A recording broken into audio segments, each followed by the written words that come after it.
Welcome to Session 2, like terms and distribution. Today you will combine only terms with identical variable parts. Distribute positive and negative factors to every term. And verify simplification by testing a numerical value. Watch the structure, not just the arithmetic, because each move must preserve the meaning of the problem. The visual gives us the central idea. The large rectangle is partitioned into smaller rectangles. Its total area can be found as one product or as the sum of the smaller products. Because both describe the same area, distribution must reach every term. Leaving out one region leaves out part of the total. Use this first move. Remove parentheses by multiplying every inside term.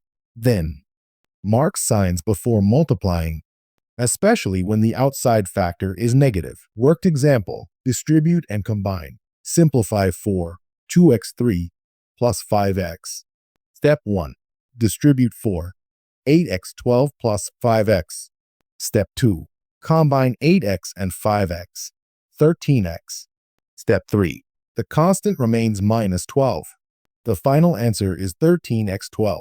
Check that it satisfies the original conditions and carries the correct units. Now it is your turn. Simplify 2x plus 5 minus 4x. Pause, write each algebra step, and use the next 6 seconds to finish your solution.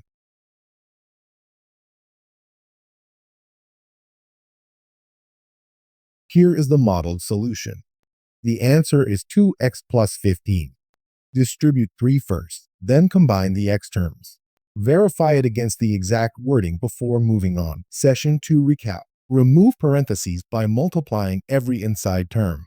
Next, mark signs before multiplying, especially when the outside factor is negative. Then, group like powers and variables. Then add their coefficients. Finally, check equivalence by substituting in easy values such as 0, 1, or 2. A complete solution shows the reasoning, checks the result, and states what the answer means.